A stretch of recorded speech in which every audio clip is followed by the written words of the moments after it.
Hello दोस्तों, आपका इस छोटे से YouTube चैनल में मैं विजय कुमार आपका स्वागत करता हूं। दोस्तों आज पढ़ेंगे अंतःवृत्त की त्रिज्या निकालने के लिए सीखेंगे। दोस्तों आप विश्वास मन रखिए, और किसी को नहीं आता होगा दोस्तों तो ये वीडियो देखने के बाद उसको जरूर आएगा। तो चलिए देखते हैं दोस्तों कि अंतःवृत्त की त्रिज्या कैसे निकाला जाता है। देखिए दोस्तों, कोई भी अगर त्रिभुज हो, चाहे वो समबाहु त्रिभुज हो या विषमबाहु त्रिभुज हो या समकोण त्रिभुज हो, ठीक ना, तो अगर उसके अंदर अगर वृत्त बना दिया, अगर उसका पूछ देगा दोस्तों कि उसकी त्रिज्या क्या होगा। देखिए दोस्तों, जैसे मान लीजिए कि ये ए हो गया, बी हो गया, सी हो गया, ए बी सी एक त्रिभुज हो गया। इसके अंदर की त्रिज्या पूछ दिया कि अंतःवृत्त की त्रिज्या। तो स्मॉल आर से मैंने परिवृत्त की त्रिज्या कैसे निकाला जाता है उसको वीडियो बना रखा है दोस्तों, आप जाकर देख सकते हैं, नीचे डिस्क्रिप्शन में भी मैं उसका लिंक दे दूंगा। चलिए इसके लिए आप डायरेक्ट सूत्र याद रखिए दोस्तों कि अंतःवृत्त की अगर त्रिज्या निकालना होगा तो सूत्र क्या हो जाएगा कि त्रिभुज का क्षेत्रफल बटा में अर्ध परिमाप। त्रिभुज का क्षेत्रफल बटा में अर्ध परिमाप। तो अब देखिए दोस्तों, ये अर्ध परिमाप का मतलब क्या कि तीनों भुजाओं को जोड़कर 2 से भाग दे देते हैं तो अर्ध परिमाप आ जाता है। और ये होगा दोस्तों त्रिभुज का क्षेत्रफल। इसको क्या नाम दे रहे हैं? त्रिभुज का क्षेत्रफल। तो त्रिभुज, तो अगर दोस्तों यहाँ पर जैसे मान लीजिए चित्र दे दे, तो अगर दे दे कि समकोण त्रिभुज है तो समकोण त्रिभुज रहेगा तो उसके लिए आप इसका क्षेत्रफल का सूत्र क्या लगा देंगे? 1/2 आधार गुणे ऊंचाई। आधार गुणे ऊंचाई हो जाएगा ये त्रिभुज का क्षेत्रफल।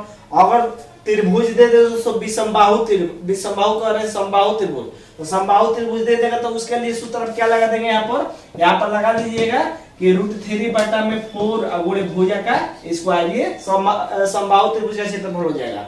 अगर विषमबाहु त्रिभुज दे देगा दोस्तों तो उसके लिए सूत्र क्या लगा देंगे कि विषमबाहु त्रिभुज का क्षेत्रफल यहाँ पर लगा देंगे कि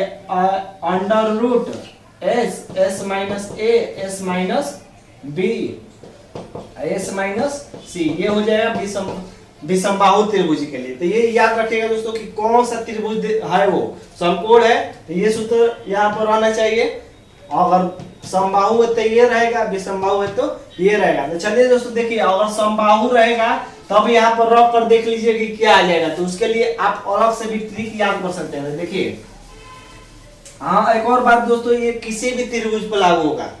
जब मैंने तीन पर बताया तो ये किसी भी त्रिभुज पर लागू हो सकता है। तो आप कर लीजिए, तो अगर मान लीजिए कि समबाहु त्रिभुज रहेगा तो उसकी परिवृत्त अंतःवृत्त की त्रिज्या क्या होगी? तो उसका क्षेत्रफल का सूत्र मैंने अभी क्या बताया कि √3 बटा में 4 गुणे भुजा का स्क्वायर। अर्ध परिमाप किस तरह निकाला जाता है? सभी भुजाओं को जोड़कर। तो ये भी समबाहु त्रिभुज अगर होगा तो ये भी ए तो ए जोड़ देंगे 3 बार तो 3a हो जाएगा। अब बाटा में 2, अगर बाटा में 2 यानी तीनों भुजाओं को जोड़कर 2 से भाग दे देंगे तो अर्ध परिमाप यानी यश आ जाएगा। तो यश आ जाएगा कितना? 3। यहाँ पर रख सकते हैं कि 3a बटा में 2। तो आप कर दीजिए इसको, 2 से कटा दीजिए, 2 दूनी का 4। यहाँ पर 2a स्क्वायर है, यहाँ पे 1 है तो 1 a स्क्वायर से 1 खत्म। तो क्या बच गया दोस्तों? यहाँ बच गया √3 बाटा में ये बच गया 2, ये 3 इसके पास चला जाएगा तो 3 हो जाएगा। a स्क्वायर था तो 1 कट गया तो a बच गया। ठीक, तो आप कर लीजिए, देखिए ये 3 है, ये √3 है। तो 3 किस तरह बनता है? 2 √3 मिलाकर बनता है। तो 1 √3 यहाँ से खत्म हो जाएगा तो यहाँ क्या हो जाएगा? a/2, यहाँ पे 1 √3 बच गया तो a/2√3। ये क्या आ गया दोस्तों? समबाहु त्रिभुज के लिए अंतःवृत्त की त्रिज्या आ गई। तो आप डायरेक्ट याद रखिएगा कि अगर समबाहु त्रिभुज दे दे तो उसके लिए अंतःवृत्त की त्रिज्या डायरेक्ट याद रख लीजिएगा, a/2√3 हो जाएगा। चलिए आप क्वेश्चन देखते हैं दोस्तों।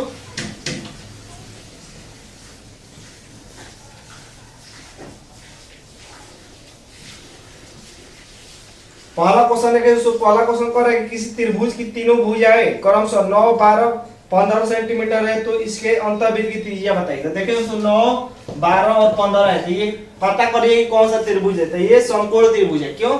क्योंकि समकोण त्रिभुज की भुजाओं में अनुपात क्या होता है? 3 संबंधित 4 संबंधित 5 होता है। तो अगर इसमें 3 से गुणा कर देंगे कितना हो जाएगा? 15। इसमें 3 से गुणा कर देंगे तो 12, इसमें 3 से गुणा कर देंगे तो 9, यानी आ गया 9, 12, 15, 9, 12, 15। इसका मतलब कि ये क्या है? समकोण त्रिभुज है। तो समकोण त्रिभुज है तो इसके लिए अंतःवृत्त की त्रिज्या क्या हो जाएगा? त्रिज्या पूछा है ना, तो अंतःवृत्त की त्रिज्या यानी हो जाएगा त्रिभुज का क्षेत्रफल बटा में अर्ध परिमाप। त्रिभुज का क्षेत्रफल यानी कितना? त्रिभुज का क्षेत्रफल 1/2 आधार गुणे ऊंचाई, आधार गुणे ऊंचाई बट्टा में अर्ध परिमाप। तो अर्ध परिमाप के लिए क्या हो जाएगा, अर्ध परिमाप यानी तीनों भुजाओं को जोड़कर a प्लस बी प्लस सी बट्टा में 2 से भाग दे देंगे। ठीक, तो अब कर लीजिए, देखिए ये चित्र इस तरह बनेगा कि ये संपूर्ण त्रिभुज है, इसके अंदर एक वृत्त है, तो ये ए बी सी, ये हो जाएगा 9 12 15। ठीक ना, 9 12 15। अब रख लीजिए 1/2 गुणे आधार कितना 9, ऊंचाई कितना 12 बट्टा में अर्ध परिमाप। अब तीनों भुजाओं को जोड़कर 2 से भाग दे देंगे, तो 9 12 15 जोड़ लीजिए, तो 9 + 12 + 15 बट्टा में 2। तो 1/, इसको कटा सकते हैं 2 से, 2 छके 12, तो 9 से 6 गुणा 9 छके 54 बट्टा में 12 9 कितना हो जाएगा 21 हो जाएगा, 21 और 10 31, 31 और 5 36, तो 36/2 हो जाएगा, 36/2। इसको कटा सकते हैं, 18 बार खत्म हो जाएगा, 2 से 36 को घटाएंगे तो 18 बार, तो कितना आ जाएगा 54/18। तो 18 के 5 में 54 कितनी बार होता है 3 बार। 3 मीटर है कि सेंटीमीटर है, सेंटीमीटर। 3 सेंटीमीटर क्या हो जाएगा, इस अंतःवृत्त की त्रिज्या हो जाएगी, यहाँ से 3 सेंटीमीटर इसकी त्रिज्या हो जाएगी। ठीक ना, तो समझ में आया दोस्तों, ये क्या था समकोण त्रिभुज था। तो समकोण त्रिभुज के लिए आप इस तरह कर सकते हैं। चलिए नेक्स्ट क्वेश्चन देखते हैं दोस्तों।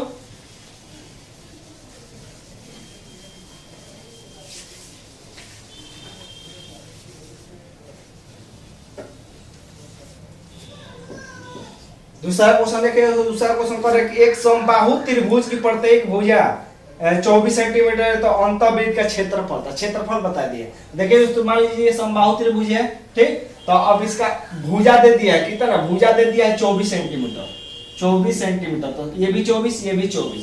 तो अंतःवृत्त का क्षेत्रफल पूछा है, तो इसका अंतःवृत्त का क्षेत्रफल निकालने के लिए हमको क्या चाहिए, इसकी अंतःवृत्त की त्रिज्या चाहिए। तो मैंने बताया दोस्तों कि अगर समबाहु त्रिभुज दे तो उसके अंतःवृत्त की त्रिज्या आप डायरेक्ट याद रख लीजिए कि a बट्टा r बराबर a/2√3, आप डायरेक्ट ये याद कर सकते हैं। तो अब देखिए दोस्तों, r तो हमको क्या करना है, निकालना है, a दे दिया है कितना 24 दे दिया है बट्टा में 2√3, तो 2 से इसको कटा देंगे तो 12 बार खत्म हो जाएगा, तो एक r कितना आ गया 12/√3 आ गया, 12/√3। तो हमसे क्या पूछा है, हमसे पूछा है अब ये त्रिज्या आ गई कि 12/√3 आ गई, हमसे इसका क्षेत्रफल पूछा है। तो वृत्त का क्षेत्रफल क्या हो जाएगा दोस्तों, तो वृत्त का क्षेत्रफल, तो वृत्त का क्षेत्रफल होता है पाई r²। तो पाई r का मान कितना 12/√3, तो यहाँ पर रख देंगे 12/√3 दो बार है, तो 12/√3 का स्क्वायर। तो अब कर लीजिए फिर एक बार कि पाई गुणे 12 दो बार गुणा कर देंगे तो 144 हो जाएगा, अब बट्टा में √3 दो बार गुणा कर देंगे तो क्या हो जाएगा 3 हो जाएगा। किसी भी संख्या को अगर दो बार गुणा करते हैं √3 में होता है तो अंदर वाली संख्या हो जाती है, ठीक ना। √3 दो बार गुणा करेंगे तो 3 हो जाएगा, 3 इसको कटा दीजिए, 3 से 3 चौक 12, 1 13 14, 2 बचा तो 3 8 24, यानी 48 पाई, 48 पाई वर्ग सेंटीमीटर क्या हो जाएगा, इसका क्षेत्रफल हो जाएगा अंतःवृत्त का क्षेत्रफल। अगर त्रिज्या पूछे तो अंतःवृत्त की त्रिज्या कितना आ गया है 12/√3 आ गया। तो चलिए नेक्स्ट क्वेश्चन देखते हैं दोस्तों।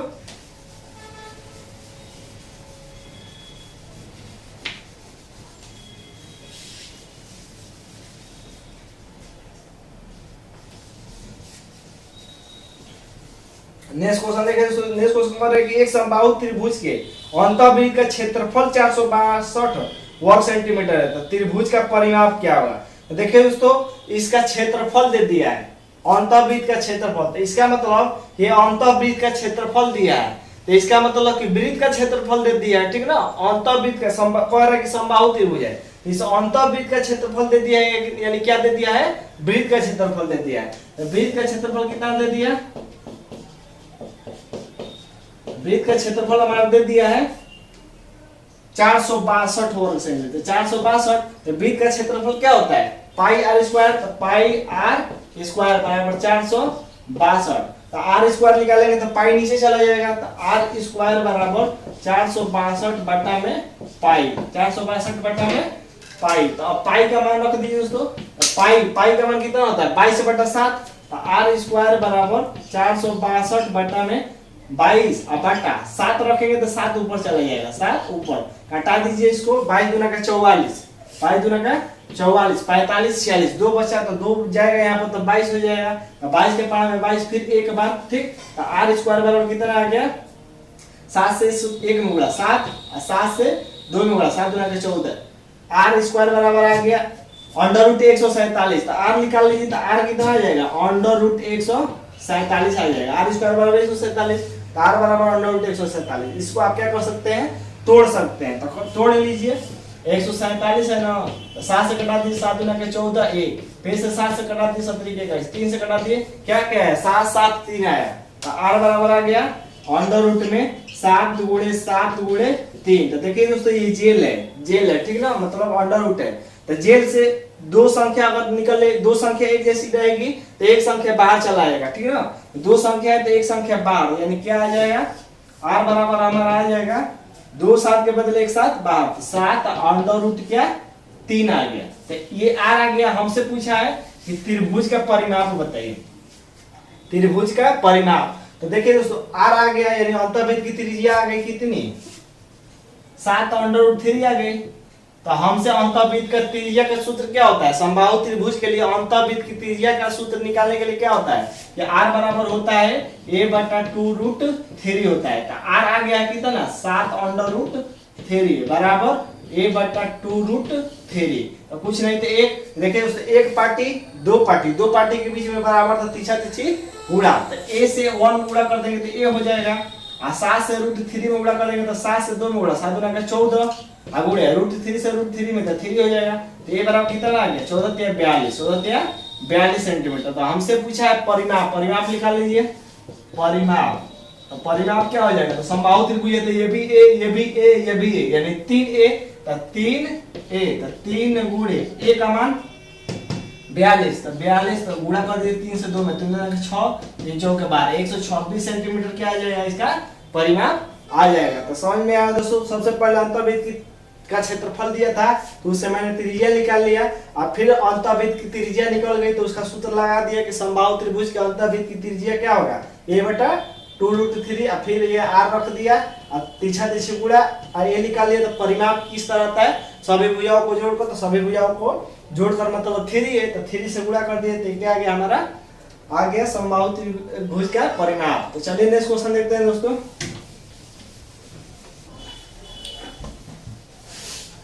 चलिए एक और क्वेश्चन देखते हैं दोस्तों। एक और क्वेश्चन कह रहा है कि 8 सेंटीमीटर भुजा वाले समबाहु त्रिभुज के अंदर एक वृत्त बना है, तो त्रिभुज तथा वृत्त के बीच का भाग का क्षेत्रफल बताइए। देखिए दोस्तों भुजा कितना दे दिया है, भुजा हमारा 8 दे दिया, तो ये भी 8, ये भी 8, ये भी 8, 8 दे दिया। अब कह रहा है कि ये समबाहु त्रिभुज का क्षेत्रफल और वृत्त के क्षेत्रफल का बीच का भाग ये वाला, ठीक है ना, ये जो तीनों किनारों को दिख रहा है ये इसका भाग क्षेत्रफल पूछा है। तो ये किस तरह निकालेगा दोस्तों, सबसे पहले हम क्या करेंगे, समबाहु त्रिभुज का क्षेत्रफल निकाल लेंगे और फिर वृत्त का क्षेत्रफल निकाल लेंगे, और दोनों में से घटा देंगे तो क्या आ जाएगा, हमारे ये शेष क्षेत्रफल आ जाएगा। तो देखिए दोस्तों भुजा अगर ए दे दिया है, भुजा ए दे दिया तो समबाहु त्रिभुज का क्षेत्रफल लगा दीजिए कि समबाहु त्रिभुज का समबाहु त्रिभुज का क्षेत्रफल क्या हो जाएगा, √3/4 गुणे भुजा का स्क्वायर। तो √3/4, a का मान कितना 8, तो 8 का ओवर कर देंगे तो 64, 4 से कटा दिए 4 में 4 और 2 बचा तो 4 से 24, यानी 16 अंडर रूट 3 आ गया, समबाहु त्रिभुज का क्षेत्रफल आ गया। अब देखिए दोस्तों ये ए दे दिया है तो अंतर्वृत्त की त्रिज्या निकाल लीजिए। तो अंतर्वृत्त की त्रिज्या निकलेगा तभी वृत्त का क्षेत्रफल निकल पाएगा। तो अंतर्वृत्त की त्रिज्या के लिए सूत्र क्या होता है कि r बराबर a/2 रूट 3। तो r बराबर a कितना 8/2 रूट 3, तो 2 से घटा दिए 2 चौके 8, यानी r कितना आ गया 4/√3 आ गया। तो r अगर आ गया 4/√3 तो हम वृत्त का क्षेत्रफल निकाल सकते हैं। तो वृत्त का क्षेत्रफल निकालिए कि वृत्त का क्षेत्रफल, वृत्त का क्षेत्रफल, तो वृत्त का क्षेत्रफल यानी πr²। पाई का मान आप रख सकते हैं, चाहे इसी तरह रख लीजिए। पाई r का मान कितना 4/√3, 4/√3 का स्क्वायर। तो पाई 4 से 2 पर गुणा कर देंगे तो 16 हो जाएगा, और √3 2 पर गुणा कर देंगे तो 3 हो जाएगा, यानी कितना गया 16 π/√3। 16 पाई बटा में रूट 3 केवल 3। तो ये देखिए दोस्तों समबाहु त्रिभुज का क्षेत्रफल आ गया टोटल, वृत्त का क्षेत्रफल आ गया इतना। तो हमसे शेष भाग का क्षेत्रफल पूछा है तो क्या कर देंगे, घटा देंगे। तो निकाल लीजिए शेष भाग का क्षेत्रफल, शेष भाग का क्षेत्रफल तो क्या कर देंगे, घटा देंगे। तो समबाहु त्रिभुज का क्षेत्रफल कितना गया 16 रूट 3 में से घटा देंगे कितना 16 पाई बटा 3। ठीक ना। देखिए दोस्तों दोनों में 16 कॉमन है तो आप कॉमन ले सकते हैं कि 16 कॉमन ले लेंगे तो क्या बचेगा रूट 3 माइनस पाई बटा 3, ये हमारा बच जाएगा। तो ये आ गया हमारा इसका शेष भाग का क्षेत्रफल। तो ये समझ में आया होगा दोस्तों। सबसे पहले समबाहु त्रिभुज का क्षेत्रफल निकाल लिया, फिर वृत्त का क्षेत्रफल निकालने के लिए अंतःवृत्त की त्रिज्या निकाल ली और फिर दोनों को घटा दिए। आज के लिए बस इतना ही दोस्तों। अगर आपको ये वीडियो अच्छा लगा दोस्तों तो आप इस चैनल को सब्सक्राइब कर सकते हैं दोस्तों। धन्यवाद दोस्तों।